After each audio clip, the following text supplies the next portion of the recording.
Hey y'all, welcome back to the Brianna Approved Podcast. We have a beautiful and intelligent and talented guest here on the show today. We have the one and only Katey Kristabelle, who is a holistic esthetician and the founder of Mindful Beauty, a safe, no judgment space for you to receive guidance towards skin and soul healing.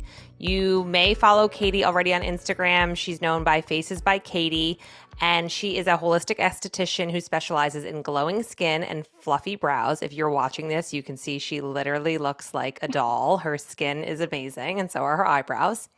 She has been doing this for over a decade, so she is definitely not a novice. But what I love and was most attracted to Katey was that she really believes in not only just treating the skin surface, but really looking how everything is connected. Her approach to supporting the skin naturally is to help it heal rather than just the standard of hurting the skin to help it. And we'll dive into that a bit more. And Katey works with the skin instead of against it, which is what combines her holistic lifestyle approach, botanical skincare, and also supporting the lymphatic system to promote radiant results. Katey, welcome to the podcast. Thank you for being a guest. Thanks for having me. Your voice is amazing. That was so nice. Wow, thank you. I never get compliments on my voice, so that is nice. You literally look like an AI doll. Like you look like an avatar almost. Your skin, your face is so symmetrical and perfect, and your skin is obviously glowing. Do you low key feel pressure to have amazing skin all the time?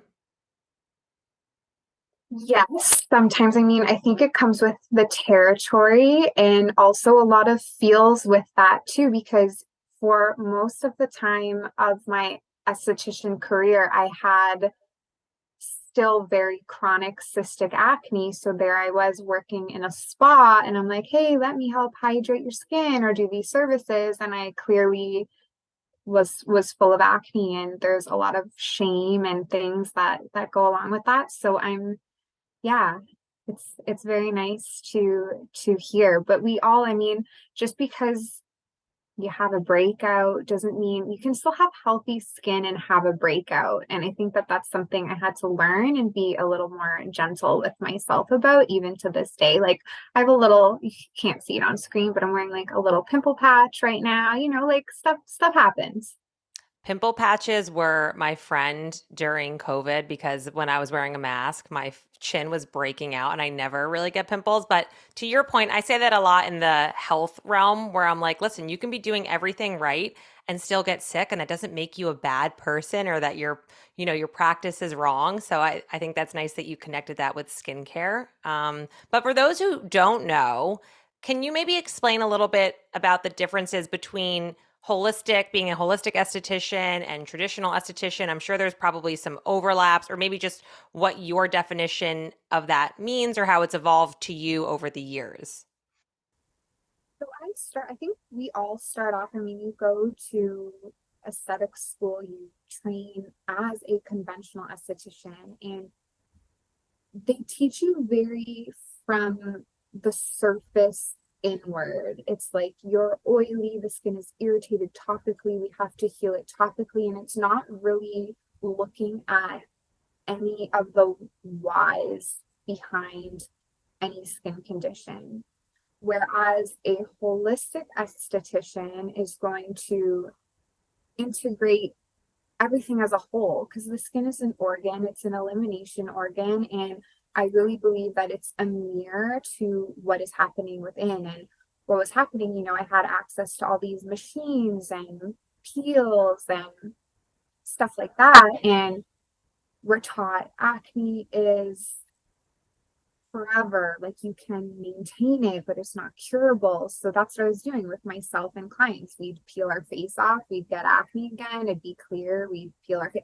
And I just knew that there had to be more than that. So I really like to help my clients sort of have some critical thinking, be their own skin investigators to see what patterns, what's going on, so they can work on healing their skin from the inside out. The biggest skin transformations really happen that way. Even with my virtual clients, sometimes I don't want to say better or faster, but sometimes the results just happen because they're all they're with their skin more than I am, and it's all internal and they're all into it. But then sometimes my clients that are just facials and they're not fully on board yet for that inner heat, their results might be a little bit slower, and you can really see that. So yeah, we're a holistic esthetician is it's the mind, body, and soul experience when it comes to skincare. It's not just from the outside.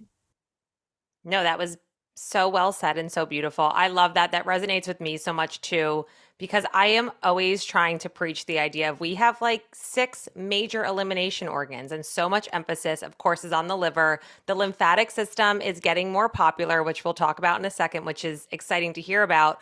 But there's also like the always that undercurrent, of course, are emotions, right? And especially in Chinese medicine, the liver is associated with our emotions and all of that. And so I always am telling my own clients, like when you're going through these quote detoxes or protocols, like you're also emotionally, detoxing things. And many times that does come up for people on their face. So I would love to hear you kind of just explain a little bit about the role of the lymphatic system and the liver and even emotions, and how they actually are so interconnected in the conversation of skin health and just mind body medicine. Yeah, that's a good question. I definitely always am focusing, I hyper focus on the connection between the liver, the lymphatic system, and the skin. Because, and I'm sure many listeners know, your liver is like a sponge. Its job is to, process fats and hold on to, glucose storage and minerals and all sorts of things. But it also is a filter. And when, it's holding on to too much junk, it's overburdened or whatever's happening, some of that filtering job is going to get passed off to the lymphatic system, which is also your body's cleanup system. And your blood and your lymph, if you think about it, like they're really the bridges to the skin. That's how, through your blood, like oxygen and nutrients are going to get to the skin. But through blood and lymph, also some maybe troublemakers can get to the surface of the skin. So I'm like so nervous sometimes when No, don't when be I'm talking and nervous. doing this. But We're just here to nerd out. Listen, everybody who's listening to this already is all into this kind of stuff, and they've heard me talk about the liver to nauseum, because I love the interconnectedness of the liver and emotions and skin and all of that. And so, we're here for it. Oh, you froze. I love it. Yeah. So when I started, I'm for it. But yeah, when I started to learn more about the lymphatic system and also doing my gua sha training, it really opened my eyes to that too. So I want to focus on how can we clear these toxins away from the face.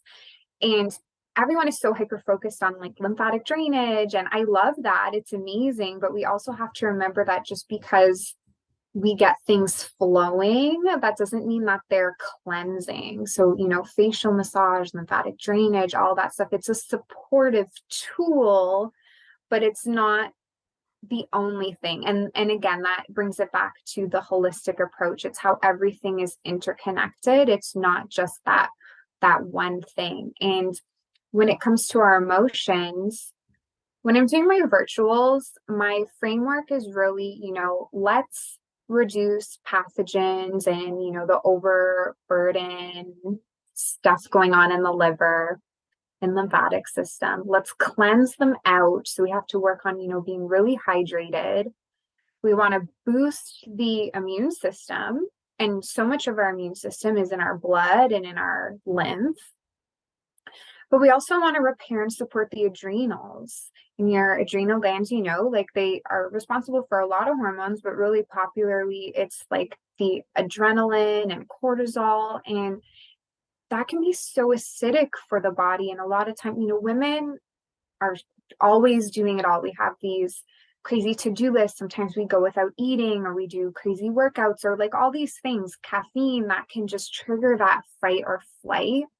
and that long-term stress, or even, if you have like a heartache or something dramatic going on, it can be like corrosive for the body. It can push toxins to the surface of the skin. It can weaken your hair follicles, cause hair loss like very much later.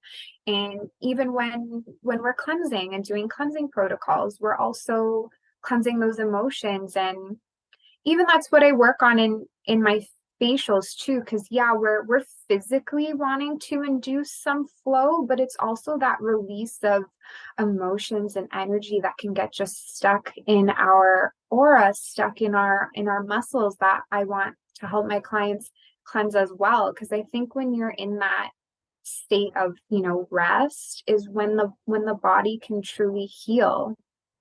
No, you said so many things there that are so important for people to hear. Number one, I think people do not realize that the quality of your blood is so important for literally everything. I mean, it's carrying nutrients, it's carrying oxygen, right? Like rebuilding your red blood cells, so important. But also to your point too, like we shouldn't always be just stirring things up or quote detoxing all the time if you already have. It's like having a sink that's full of a lot of dirty dishes and then you're going and just piling more. Like it's not always the right time to, over focus on the lymphatic system or over focus on the liver. So I think it's important for people to hear that. And in regards to health as well, so many people forget that your hair follicles are an organ, a mini organ at that, but an organ nonetheless, just like our skin is. And so a lot of the things that can impact skin can impact hair health too. So I'm sure you probably see a lot of that with circulation and lymphatic and all of that too. Yeah, the hair and skin are usually the first things to whisper that there is some sort of an imbalance going on from within. Because if you think about it, even on a smaller scale, like if you have a cold or something like that, your skin starts looking gray and dry and maybe a bit sallow. Your hair might get a bit more brittle. This is an example, and you can see it even when people are very sick, how the skin and hair is affected. But your immune system is going to be working to, keep you alive and protect all your other organs. So your vanity, your skin and hair is going to be the first thing to kind of go out the window, and sometimes is the last to heal, because it's that last priority. Totally. And this, I mean, the hair growth cycle alone, like depending on what stage, if you're intelligent, anagen, I mean, there's so much that goes into it, obviously. But I know you touched a little bit on gua sha, which I love for when I get actually acupuncture. I do that a lot. I don't do it. My acupuncturist does it. Shout out to Michelle. She's the best. But facial gua sha and even facial cupping, I know has gotten very popular over the past few years. And I'm sure as somebody who's been doing this for over a decade, it's exciting to see that glow up of it, but I'm sure you're also seeing a lot of faux pas and things like that. So could you maybe give a very like 30,000 foot view of maybe even what gua sha is, how somebody should start, maybe oils, like how we store emotions in the face, literally anything that you want people to know about gua sha that you're just like, guys, this is the real info and this is what you should stop doing. Well, gua sha is a from ancient traditional Chinese medicine and modality that adapted. It used to be more like skin scraping, and it's really adapted now. And what attracted me to it is now often we're using like crystal stone tools, and I've always been very into my crystals and that energy. So I was like, this is amazing. Facial Brought some massage. selenite for our call That's today. crystal. Yeah, I have, and here's mine too. So yeah. Oh my God, we have matching crystals. I love that. Oh, I amazing. love it. But yeah, I was like, wow, I need to learn more about this, because I was already really interested in facial massage and crystals. So I was like, let's marry the two and call it a day. And I mean, yes, there are some rules or tips to consider, but I always tell my clients, if it feels good to you and it's helping you relax and feel nice, then I'm totally all for it. But, you know, when if you want to know the tips, a few of them would be: one, you need to use a skin oil. A moisturizer is going to absorb too quickly in the skin, so you want to have a longer lasting glide and a bit of slip on the skin when you're using your gua sha stone. What would a And good starter skin oil be for people? I would do a jojoba oil. And Jojoba. so similar to your skin's own, our own sebum has a very waxy structure to it. And if you're a little unsure and uneasy about having oils on the skin, you can bring your gua sha or facial massage routine in earlier. Like you can cleanse or oil cleanse, bring in the gua sha, and then cleanse again. So you're rinsing it off and then follow up with the rest of the routine. Or, like most people are familiar with, you can do your gua sha at the end, and then the oil would be remaining on the skin. So we want enough oil for a glide, but not too much that you are losing grip. It can't be too slippery. You also want to move very slowly, like the lymph. I have a gua sha stone here, but Yes. like the lymphatic system is moving very slowly. So we want to move slowly with it. You also want to make sure that you have a lot of connection with the skin. Something I see a lot online is that people are kind of holding their stone like a pencil. And you can just see, like, if you're holding it a bit flatter, like on that 15 or 45-degree angle, you're holding more space. Like it's just going to work better. So we have our angle, we have oil, we're going slow, and then also pressure. We want soft pressure. The superficial lymphatic system is just that. You don't have, the harder you press, you're going to start working with muscle or fascia tissue, which has a place. But if you're doing lymphatic drainage, you want really soft pressure. You really just want the weight of your stone, not any added pressure from you. And really just following all the way through. We have so many lymph nodes and those channels that run along the outer part of the face by the jaw and down the neck. So if you're gliding, you don't want to stop, halfway here. We want to really be bringing that all the way through into the hairline or outer part of the face. So those are a few tips. But again, if it feels good, you're having a fun time, then that's all that matters. Is it something that people can do every day? Um, I just love the magic number 3. Okay. I like to, because remember, again, gua sha and facial massage is really going to get things circulating. It can really stir up toxins and things like that. So if you're not prepared to be drinking a lot of water, or your diet or your mental state isn't creating that healing, cleansing environment for everything you're getting flowing, it might not be the best idea. So like any cleansing you're doing with diet, massage, I even sort of like to compare it to exfoliation. We don't want to exfoliate and scrub our faces off every day. The skin needs time to rest, recover, and repair. And just like when we're cleansing, like how you're kind of also talking about earlier, not going too hard, too fast, or all the time, we need those times of rest, just like the seasons. We have spring and summer when things are lively and kicking, but then we also have, fall and winter when we're recovering and hibernating a little bit. So also something to consider. That is really important for people to hear. So I'm glad that you said that. And I love the power three. The power of three is a great number in numerology. So we love that too. I'm sure people now listening to this are going to say, cool, this is a great time for me to maybe focus a little bit more on my skincare routine. However, it can feel a bit daunting at times because you see some of these people on the internet and they have a 30-step skincare routine in the That might be morning, me.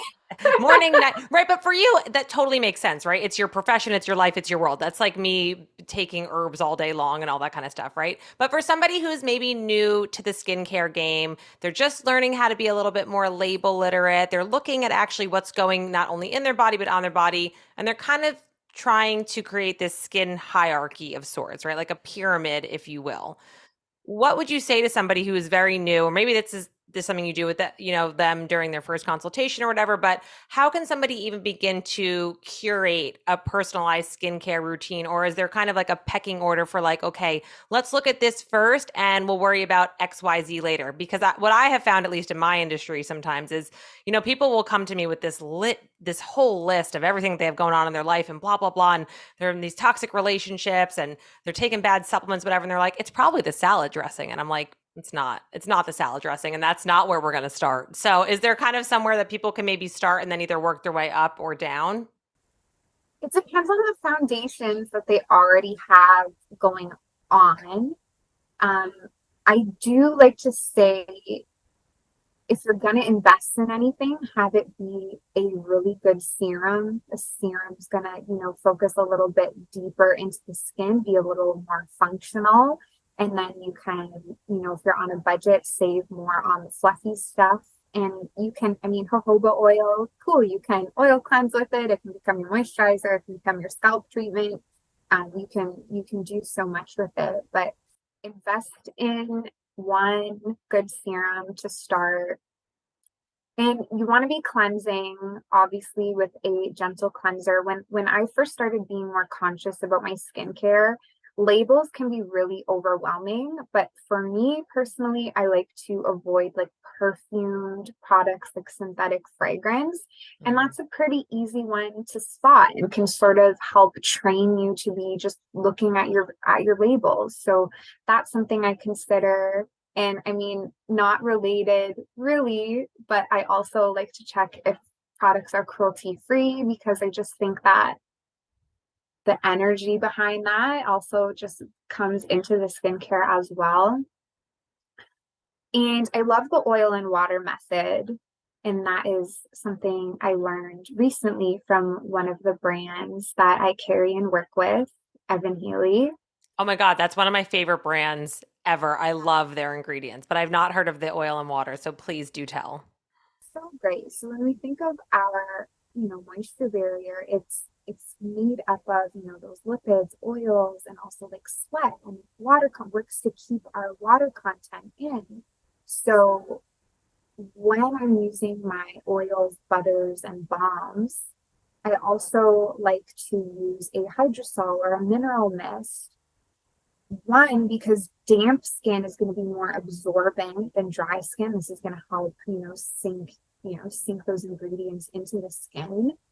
But, and also lock in hydration. A lot of times we're using moisturizers and stuff, and it's like, oh, it locks in. But it's like, if you're dry and you don't have hydration, what is it locking in, really?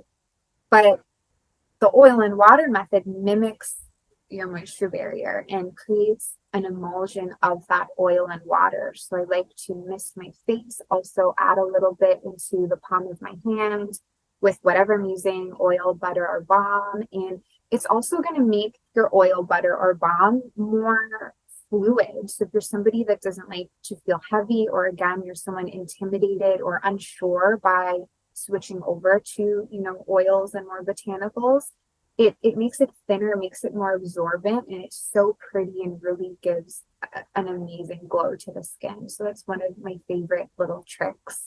Oh, I love that. I will be What doing you're that. using, yeah, it's about how you're using it.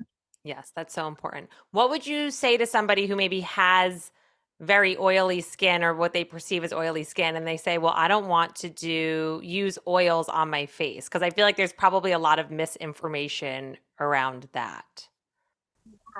And with oils, it's kind of that question, what comes first, the chicken or the egg?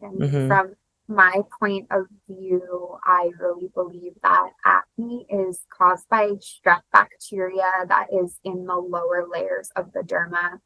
And when there is this bacteria beneath the skin, that is triggering your skin's immune response to produce more oil, because it wants to trap the bacteria. It wants to protect your skin. So when I see someone that is excessively oily, that's telling me that that is what's going on. And I obviously was taught, skin typing and all of that, but I really strayed away from it. Like, I've seen clients that have dry skin and they still have acne. Mm-hmm. It's more like I look at it like a condition or symptom, not a type. Like you're not like it's become a personality trait. Like I'm an oily skin type, I'm a dry skin type, and I'm a sensitive skin type. And it's like, no, you're not. You have sensitive skin right now because of a reason. You're dry right now because of a reason. So that aside, if someone is really oily, and let's be real too, a lot of times these oil-based products like oil or a butter or a balm, they're going to be the most natural because Hmm. there's nothing else in them to, emulsify them. They're so pure, and that's what also gravitated me towards them too. And this is when I've had acne, but you can customize it for you. Like maybe work oil cleansing into your routine. So it's something that's being washed off the skin. That's going to give you a lot of barrier repair and support. Or you can use them targetedly. Even still to this day, if I'm using a balm, I might focus more on my forehead, around my eyes, around my lips, and just let it diffuse out. You can also really control how much you're using. Like if somebody was drier, they might have to use 5 drops of an oil, but maybe someone who's oily can use 2 drops and avoid areas where they have a breakout to sort of let the skin renew and do its thing. So again, not necessarily what you're using, but how you're using it that can make an impact on the skin. What a seminal message for people to hear, because it's like anything with health, that there's never this one size fits all approach. And yeah, you have to meet yourself where you are and what your skin's going through and what it's being exposed to and how loving and kind you're being to yourself. And how you use the product is just as important as what the product actually is. So thank you for explaining that. I want to kind of wrap up the show with what I'm calling a skin savvy segment. So I'm going to ask you some fun, cheeky questions, kind of rapid fire esque, and just whatever you feel. I don't need, like a thesis or a dissertation on it unless you feel really passionately, but really just what the listeners should know. And let's get into it. Short and sweet and cheeky. I will do my best. Okay. So, since you help people glow from the inside and you are just radiating, you have an amazing aura to you. What currently is making you glow from the inside in your life? What currently is me? I don't know. My morning smoothie and my dogs, because they're silly and make me laugh. I think when you're happy, it just shines from within to the outside. I agree. We love that. Okay. This one is kind of like a health or hype or like a skin myth buster. So, does your skin really know what time of the day it is, right? We see a lot of AM creams, PM creams. Do people need both of them? What's the deal? I don't know if it's the skin that knows, but let's also consider when we're sleeping that the body is generally, repairing and resting, and healing. So at nighttime, I like to support that with products that are topically going to help my skin, which is also an organ, through that repairing and regenerative process. You might want to be a little more moisturizing, because in the morning, typically it's more functional rather than a knowing. Like if you're wearing makeup and things like that, you might want to have lighter skincare in the morning. We want to be more protective in the morning, have some antioxidants on because we're exposed to, so much pollution and stuff going on outside. So yeah, typically morning, I like to protect, and then nighttime repair. That makes sense. Love that. Okay. Since you're a smoothie girl, what is your favorite food or herb currently for skincare in general? Oh my goodness, there's so many, but the Sophie's choice over smoothie, here, I know. yeah, the smoothie I had today was coconut water. I added an inch of fresh aloe, frozen strawberries, some pink pitaya powder, and banana, and a little bit of wild blueberries. So That sounds amazing. I love aloe. It is one of my favorite things. yeah, it really does more for the skin, like for hydration from within for sure. It's amazing. Okay. What is a skin health non-negotiable for you or a habit that somebody should break up with effective immediately in regards to their skin, or it could be brow health, whatever. So a non-negotiable or something they should break up with, because it's a relationship, right? Like with anything, it takes time. You got to understand it. You got to work with it, evolve, like all the relationships in our life. So internally, I'm going to say canola oil. Mm. And Break up with that- canola oil is what you're saying. yeah. Okay. And topically, I'm going to say glycolic acid. Break up with glycolic acid. Yeah. Can you give a quick snippet as to why, since I know a lot of people think that's the all-star ingredient to have? It's very inflammatory. And then it got so popular a few years ago, and it's almost in every single at-home product. And I see so many inflamed, angry skin barriers. It's just really not doing anything for anyone, especially in that at home daily or, weekly environment. And I think especially if you're somebody going through acne, taking a glycolic acid, and this is something I had to learn. Like I was a diehard glycolic acid. Like I thought it was it.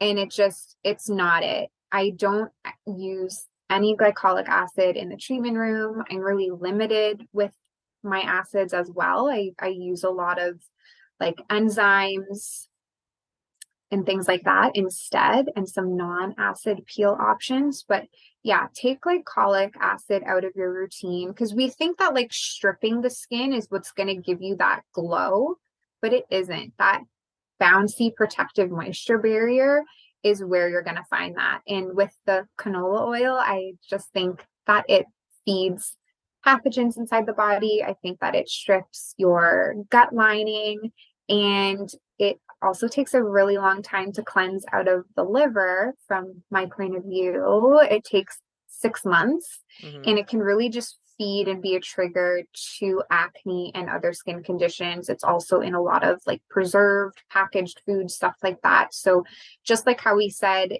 when you're a newbie looking at skincare labels, let's start with fragrance first. Mm-hmm. I would start with canola oil first and be looking for that canola, rapeseed, vegetable oil on your food labels, and kind of go from there, because it's really eye-opening.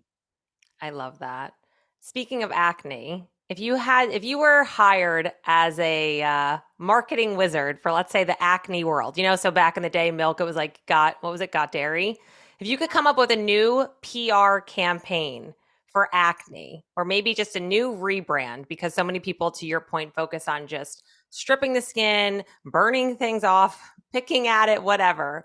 What would be kind of your new PR campaign that you would love for acne to have over the next few years? I don't know, it would be like got strep. I think Oh, I I love think that. Yes, Scott Strap, because bacterial and fungal acne are two different things. definitely. And I think that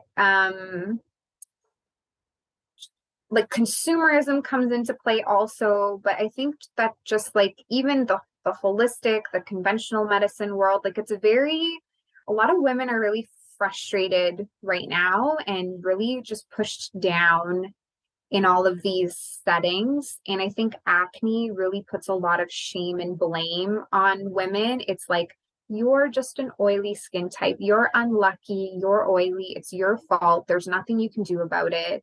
Or you're hormonal. Mm, There's nothing you can do about it. Let's get you on all these medications. You can't heal it. There's nothing you can do. And there really is. So I would want a campaign to just rally that it isn't your fault, and it isn't all of these, blanket terms and answers they're giving us, and we can heal. I love that. And look at what's going on with strep, the bacterial strain. So that's amazing. Okay. I would love to hear your thoughts on sunscreen in general, but sunscreen that's over SPF 30. So people who are using 100 SPF, give me your insight on all things sunscreen. This is going to get me into trouble. I mean, and I was You can't get into that. trouble on this podcast. You can say whatever you want. I was that esthetician, at one, I was very insecure. I used tanning beds. I used self-tanning lotions. Like I wanted to be bronze. I did not, and I'm naturally pretty fair. Mhm. And then I was like, oh no, I can't use tanning beds. So then, yeah, that's when it came into the tanning lotions. And then I think Megan Fox for the first time stepped out with her like pale complexion. This was like after Transform. This was a while ago. And I was like, you know what? I'm just going to let my pale skin be. And that's going to be the vibe. And I got more into my aesthetics career. And it was like, the sun is the devil. It's evil. Let's blow up the sun. It's making us age, making us ugly, all of this fear again for women, right? And so I was like that. And I was like, give me SPF 100, hide me under a tree. I'm never going outside. And then I started learning more and just had to reflect on that a little bit, especially as I was making the switch from conventional skincare approaches to more holistic. Mhm. And now it's a lot different. I mean, it's a gray, yucky Canadian winter day. And I would honestly say you probably don't need to be wearing sunscreen right now. I'm just being honest. I'm not an esthetician that's going to say, oh no, you're sitting inside at the office. It's a thunderstorm today, but the UV radiation is going to come down and shrivel you into a raisin and give you pigmentation. It's just not it. Um, Again, we don't want to burn, and it also depends on what climate you live in, what's going on, what season it is. We don't want to injure the skin. We don't want it to burn. We always do want to protect it. But I do believe that that golden hour, morning sun, evening sun have so many benefits for the body. We get told, the sun is like vitamin D, but if it's all of the vitamins that it really helps with. And the sun also draws toxins to the surface of the skin. So that's something to consider when it comes to pigmentation, too. What do we call these spots? Sunspot? It's liver spots. That's what it is. So you also have to have the recipe inside going on that the sun is going to be drawing to the surface. And that's a whole other topic that I can talk a lot about. But yeah, I love the sun. I believe in being sun safe. I believe in using a mineral based zinc sunscreen Yes. when it makes common sense to use it. And obviously, if I'm doing something resurfacing on a client during those months, we're being sun safe and wearing sunscreen. But anything over 30, I forget exactly because I'm like pressured, but the difference between SPF 30, 50, 100 is like from 99.8 to 99.5. Like it really isn't making a difference. So a 30 is what you want it to be, and you're going to be totally fine. I agree. I cap it at 30 as well. We actually got a lot of questions about hyperpigmentation in general. So, any sort of quick information or advice on either internal, external causes? Obviously, the sun is one of them, or maybe um, something that people can use that's a bit more natural for hyperpigmentation, or if there is a topical route at all. Just some of your general thoughts on that. Yeah, so I have a lot of clients right now that are using medical medium information to heal their pigmentation, and the results are ridiculously insane and amazing. So, from my POV and applying that information, is that discoloration in the skin can occur, when the liver's overburdened and not processing that bilirubin pigment from the red blood cells, it's going to get to the surface of the skin. So, we can have some discoloration happening from that. Pigmentation is also a sign of heavy metals within the body. Mm-hmm. And I don't have my notes on me with the specifics, but you can look into those books and it will specifically give you what makeups pigmentation, like what type of metals, like whether it's mercury, aluminum, copper, all of that. So again, pigmentation, a sign of stuff going on in the liver, a sign of some heavy metals, a sign of dirty blood, even. Yeah. So if you do some heavy metal cleansing protocols, some liver cleansing protocols, I've had clients get more amazing results. And for like melasma, like things Mm-hmm. that we kind of just chop up to like, oh no, sucks for you. It's hormonal. You're Mm-hmm. just a hormonal shitty woman. Sucks for you. Goodbye. They're literally healing, and it's so inspiring to see. But also, again, yeah, we want to be being sun safe. We want to protect our skin in the sun because, again, it is going to draw those toxins to the surface of the skin. And it's always been funny to me that, like, tanning, like the excessive tanning culture is always really linked to like alcohol consumption, Mm-hmm. which is poisoning the liver and overburdening the liver. And then people wonder years later, like, why am I full of pigmentation? And it's like all these things that we don't really consider. Topically, I love licorice root, vitamin C. Can be two great ingredients to bring in to help lighten and brighten the skin. And yeah. I love that. I could talk to you all day long because this is like in my next life, I want to be you as far as being a holistic esthetician. But I'm going to ask one last question and then I want you to tell people, where they can follow you. I know that I actually was on your Amazon page this morning and I already ordered the one dry brush. You have such great resources on your website. So I want, you to let know people how they can work with you. But if you could give yourself either, currently your younger self or future you, because sometimes advice is for future us, a piece of, it could be health advice, career advice, skincare advice, anything that you just want to kind of leave the listeners with, to maybe just think about and ponder with that you wish you would have, heard earlier in life, or maybe it really resonated with you that you think people will enjoy and maybe pass along on their wellness journey. Well, I wish that baby Katie knew that stripping my skin and over exfoliating. I mean, I wanted to just like peel my face off. Like I wanted to take off my face and put on a new face. That Mm. sounds very like Silence of the Lambs-ish, but Very what? real emotion. Yeah. Yeah. So I think, and I just made it so much worse. I think prioritizing your moisture barrier, so that the skin can, strong skin is always healthy and resilient. Skin is going to heal faster. And that you can heal just to be gentle with yourself. And career wise, I mean, I'm newly a solo esthetician. Like I worked for the man for a long time, and I was so scared.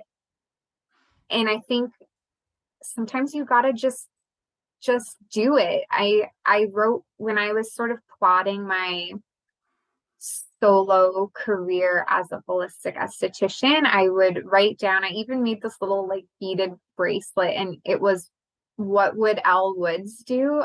I Love love that. the Legally Blonde movies, and I think, like, even though they're silly and whatever, but I think that they're so empowering, and that message for just women to just go for it and be positive, be kind, because you never know what somebody else is going through. I think even for you, like we have the pleasure of talking to all these different women, and we're really going through it, and I think we have to be nicer to each other. We have to be kind to each other until we're, strong enough to be kind to ourselves in that same way. Oh my Okay. God, I love that. I'm going to cry. That was so beautiful. Honestly, I was just listening to, I don't know if you listen to Wayne Dyer at all. You would probably like him because it sounds like we resonate on a lot of stuff. But he talks about this idea of if you have the option between being right and being kind, choose kindness because you just never know who's going to need it. So, oh my God, you're like such a sweet little angel. I love it. Thank you so much for being on the podcast, number one, but how can people follow you? Are you mostly on Instagram, TikTok?